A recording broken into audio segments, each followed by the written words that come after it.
आसीगला breaking news आज सकार 10टी बड़ खबर। अदिनिया वर्षा एणिके प्राकृतिक विपर्यय राज्यर ग्रीष्म प्रवाह जारी और सकार बड़ 10टी बड़ खबर। चलतु जानिबा। तेणु वीडियो को आरंभ करने पूर्व आपण मानक अनुरोध कर चैनल को सब्सक्राइब कर दिंतु। चलतु डेरी न करके आज वीडियो को आरंभ करवा एवं। नंबर 1 अदिनिया वर्षा एणिके प्राकृतिक विपर्यय राज्यर अदिनिया वर्षा को प्राकृतिक विपर्यय भाव ग्रहण करा जायछि। डिसेम्बर मासरे मुख्यमंत्री करिथिबा घोषणा अनुसार एणिके राज्यर स्थायी विपत्ति भाव एहाको ग्रहण करा जिवो। एही अनुसार क्षयक्षति सरकार भरण करिवे। ए प्रकार विपर्यय को मुकाबला करने पर राज्य सरकार राज्य पांठि 10% खर्च करें। नंबर 2 हटिला विश्वविद्यालय गुड़िकर कुलपति चयन प्रतिबंधक। राज्यर विश्वविद्यालय गुड़िकर कुलपति चयन नहीं लगी प्रतिबंधक हटी। याद्वारा राज्य उच्च शिक्षा विभाग पक्षर 15टी विश्वविद्यालय कुलपति चयन प्रक्रिया आरंभ होती। ओडिशा विश्वविद्यालय आईन 2024 अनुसार कुलपति चयन नहीं आवश्यक रूपरेखा प्रस्तुति होती। नंबर 3 बीडीओ को मुख्यमंत्री परामर्श। राज्यर बीडीओ मानक परिवर्तित राजनीतिक अवस्था सह खाप खुआइबा लगी परामर्श देइछन्ति मुख्यमंत्री। एहा सह किछि अंचल बीडीओ माने जेउ भरी कार्य करुछन्ति ताहाकु नै मुख्यमंत्री उद्वेग प्रकाश करिछन्ति।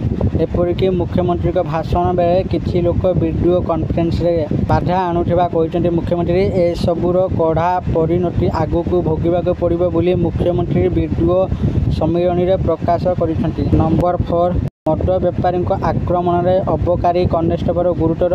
मद बेपारी आक्रमण में आहत होती बरगढ़ अबकारी कनेस्टेबल विनोद टिक्की आहत होती।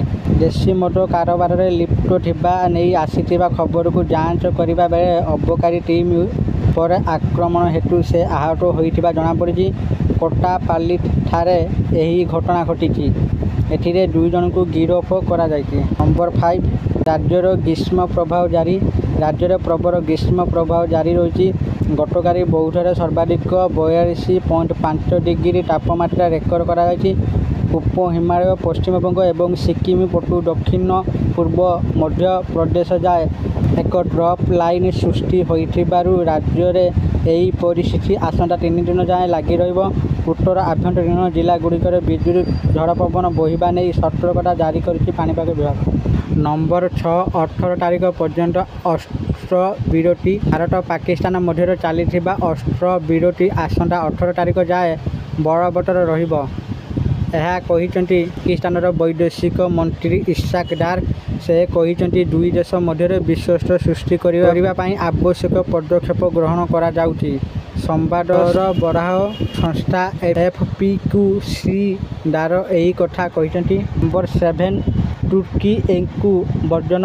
भारत उपर कार्यानुष्ठान नहीं पाकिस्तान को युद्धास्त्र प्रदान करिथिबा कि एकु जन करने आरंभ करिसेंति भारतीय। ए भितर 9 विमान बंदर रे कार्गो सेवा जोगाउथिबा तुर्की कंपनी सेलेबी ग्राउंड हैंडलिंग ठारू जोरी प्रत्याहार करा जायछि। जातीय निरापत्ता को दृष्टि रखी भारत एपरी पदक्षेप नहीं। अपरपक्षे एठारे काम करिथिबा समस्त भारतीयों को नियुक्ति सुरक्षित रखा जायछि। नंबर 8 सिंधु नदी चुक्ति प्रसंग आलोचना करिबनी भारत। सीमा पारंक बाद बंद न करिबा जाए भारत सिंधु नदी जल चुक्ति प्रसंग में कौन आलोचना करिब नाही।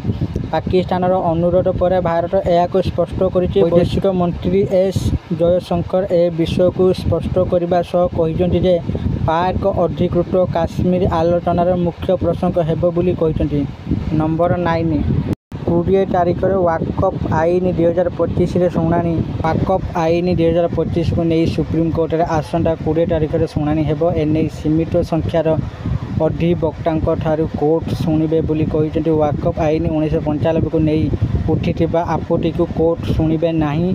केवल मंत्र ऋण आदेश को नहीं उठिथिबा आपत्ति को कोर्ट शुणिबे बोली कहिसेंति। नंबर 10 आफगानिस्तान वैदेशिक मंत्री सहित जयशंकर आलोचना। आफगानिस्तान मध्यवर्ती सरकार थिबा वैदेशिक मंत्री अमीर खान मुत्ताकिंको सह आलोचना करिसेंति भारतर वैदेशिक मंत्री एस जयशंकर।